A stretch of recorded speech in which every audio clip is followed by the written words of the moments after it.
It's Mike with It's Pittsfield Tonight. It is Saturday, June 20th, and I'm going to jump right into it. So I want to start with a post I made a couple days ago regarding the Vietnam War Memorial located at the intersection of South Street and West Housatonic Street. And that post did get a lot of traction. And the reason I wanted to talk about that mural is 3 years ago, a group did another version of the same mural. It's called Lest We Forget, and unveiled that. They did a celebration and unveiled it off of Pearl Street in the parking lot there. And since then, that mural, which on West Housatonic, that version of it, which has been there since 2004, has been deteriorating considerably. And I did get some messages from some veterans asking about that, and a few people asking about that. And I myself said, you're right. It is in really rough shape. I hope, because they did another one, they replicated that and put that at another location. I hope that's not just going to sit there to rot away. It's been 3 years now since the new one has went up on Pearl Street. And that one has been there since 2004, so 22, almost 23 years. So I did get some information on it, and information that was exciting to me. So I'm waiting on a couple more things, and then I'm going to do a post dedicated to that, a video dedicated to that of what is going on at that location. And I'll just leave it at that. But to the people that messaged me, some of the veterans that messaged me, I do have good information that I got, good news. So I will be going over that. And soon, I'm just waiting on one or two more people to message me. So, and that's, there were some people that thought that post was being negative for whatever reason. And I didn't understand that. Like a lot of people, it's a highly visible mural dedicated to the 27 veterans that gave their lives in that conflict, and dedicated to other veterans that are still with us today. So it's an important mural honoring veterans in Berkshire County during that conflict. And I thought it was a disgrace if it was just going to sit there and rot away, and wanted to find out what the deal was. And that's what it was about. It wasn't about being negative. It was trying to find out what the deal is, if there's anything we could do, what was going on, and to approach it from there. And to find out what's going on, you got to ask questions. And that's what happened. So I did get the information I was looking for. And again, I will be doing a special presentation soon talking about that location.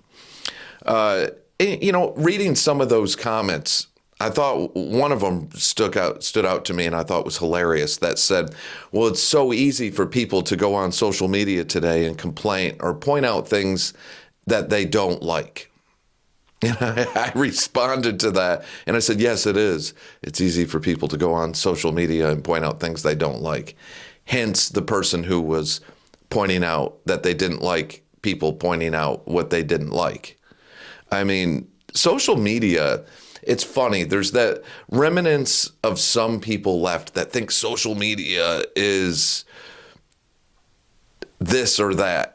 It's not social media. Social media is a platform. It's a tool. And it's how it's used. To blame social media for the actions of some people is hilarious to me. Social media is a great tool to get information out, to let people interact with it. And it is the future. Facebook alone has been around for over 20 years now. And it is the future. And it's not going away. It's only expanding and growing. Facebook had a little bit of a dip a few years ago where, some people thought it was a platform for old people or older people. And it was kind of heading that way. And then it took another surge with Facebook Reels, and now Facebook is back to being on top of that pile. And it never really left. I mean, when you have over 3.5 billion active users, that's a pretty big deal. That's, over a third of the globe's population. So, anyway, I had to mention that because I usually point it out when elected officials talk about, social media, because it's social media. Again, it's not going anywhere. We have to adapt to it. And it's still a little bit like the Wild West. There are still things that are being done that are questionable. And I'm not trying to open that can of worms, but when people show up, because I received quite a few messages about videos out there the past couple months of crime scenes, accidents, things that are taking place, and individuals showing up filming as it's happening. You got to be careful with that.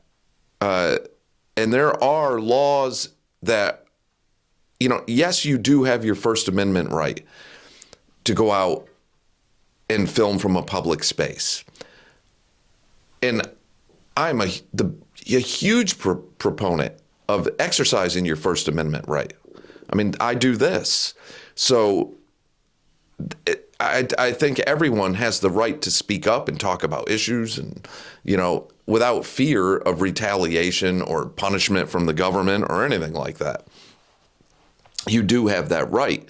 But when you show up to an active crime scene and you're filming, you have to be very careful. It doesn't matter that you're in a public space. That doesn't completely void you from potential lawsuits. You have to watch what you're posting. If you post something that causes duress and stress in someone's life, say you go to a crime scene that's active and you show footage of things that are going on that is going to be sensitive, maybe there's a victim involved, and that victim's family sees that and it causes immense stress in their lives. Something horrible happens to them because of it. Say they're driving home from work and they see on a social media post that a loved one is no longer with them, and that's how they find out without being notified. There's a lot of things, and these are examples of things that have happened and people that have been sued. There's one of the biggest problems that law enforcement is dealing with throughout the country is when people show up filming at active crime scenes and there's potential witnesses there. Now, there's a couple things that they have a problem with. One, when witnesses that would be talking to the police, giving them information, see someone with a camera or a phone filming them, knowing that's going to go out on social media, they're apt to not talk to the police out of fear of retaliation because those incidents have taken place.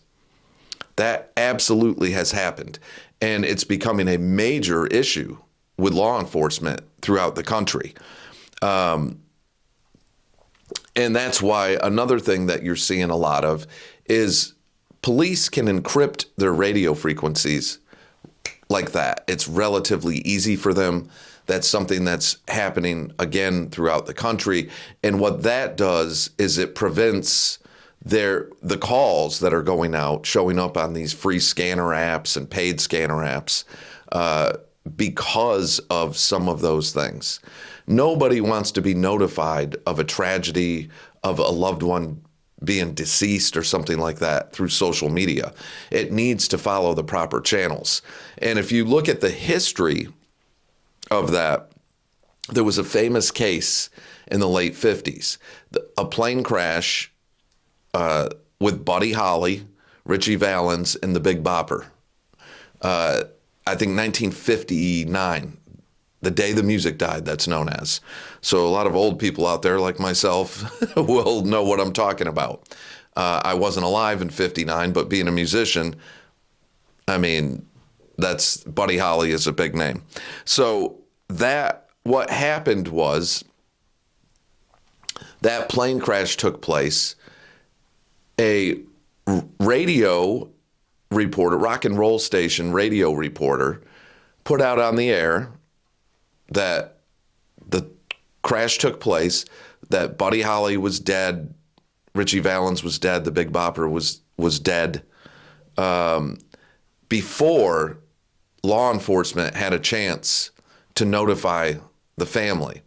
And Buddy Holly's wife was at home doing something, cooking in the kitchen or something, and it came across the radio, and she collapsed. And I believe she was pregnant at the time, and she lost the baby from the stress of all that happened. And that incident went into the courts and changed the law of how people are to be notified. And it made radio stations and newspapers and TV stations accountable for putting that information out there. The family members have the right to be notified of a tragedy first.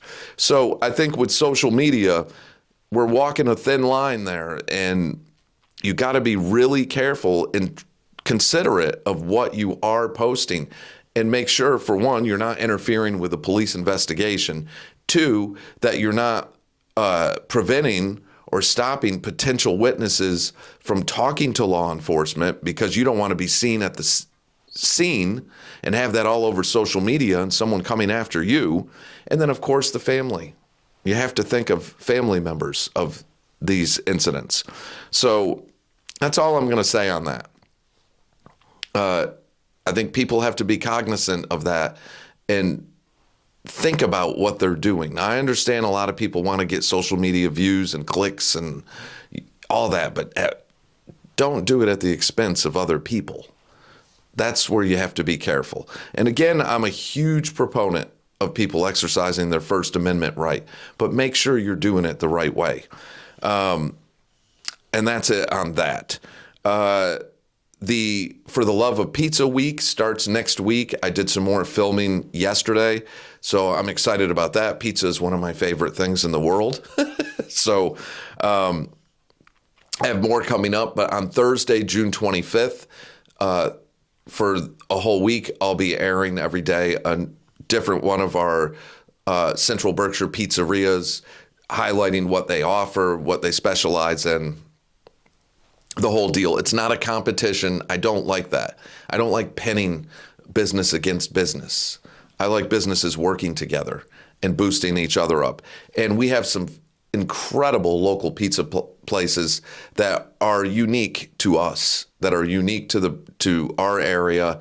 They all kind of have their own niche thing that they do that makes them special. And that's that. And that's what this promo is about. I love doing these, though. So I filmed some more with that yesterday. I do have an upcoming interview. I just got to set the date that I'll be doing from Park Square with the Chief of Police, Mark Madalena, the Berkshire County District Attorney, Tim Shagru, and our Berkshire County Sheriff, Tom Bowler. And I'm excited about that. I've done one of those before with our former Chief, Tommy Dolly, and it's good to get those three together and be able to ask a lot of questions. So the people that have sent me a lot of questions over the months that I've been getting those type of questions, I will be asking the DA, the chief, and the sheriff, and that'll be an opportunity to talk about a lot of things, including talking to the chief about e-bikes and all that. Because I'll tell you what, the last city council meeting I went to, I was at the intersection of East Street getting ready to turn on the First, and this older lady crossed the road, and just as she got to stepping up on the sidewalk in front of the library, two kids on these e-bikes came flying by. They had to be doing like 25 miles an hour or more. The first one went around her. The second one came within an inch or two of hitting this woman. I watched it happen. It was unbelievable. And I saw it coming. I went, oh, my God. I mean, he just missed her. Now, the kid had a helmet on and the whole deal, but he swerved around her, was up on the sidewalk, and they just kept going. And that was such a close call that if he had hit her, it would not have been good. That would have been a bad accident. You see it all the time. You see it all the time. But that one I watched happen, and I thought, oh, my God. And she was scared. I could tell. She pulled her phone out. She was turning around looking for somebody to help her. She was in shock that she was that close to being on her way in an ambulance to the hospital or worse. It is something. The e-bikes on the sidewalks and flying around where there's people walking is an issue. Jaywalking on North Street is an issue. So those are things I want to talk, those are things I want to talk about with the chief for sure. So yeah, and then I will also be scheduling an upcoming video with Ricardo Morales, our Commissioner of Department of Public Services, and I want to talk about some of the changes to our roads, what the future is going to hold for North Street, the double yield, which I've never seen one before, with Tyler coming down to North Street at, near the hospital there. That double yield is the craziest thing I've ever seen. I don't know who has the right of way. I guess just whoever gets there first. And if there's an accident, I wonder who's at fault. But there's a few things like that I want to talk to him about that I think a lot of you have messaged me on. So I'm looking forward to that one as well. So that is it for now. It's going to be cooler weather for the next week or so, but it is what it is. You know, I'm all for the hot weather now that summer's here, but it's going to be, I think, high 60s, low 70s for about a week or so. But if you can, get out and enjoy the weather. It's better than what we know happens at the end of the year. It was a long, brutal winter this past winter. So get out and enjoy the weather when you can, if you can. So again, that is it for now. Take care of yourselves. Take care of each other. Get involved. Stay informed. And I'll catch y'all in the next day or two.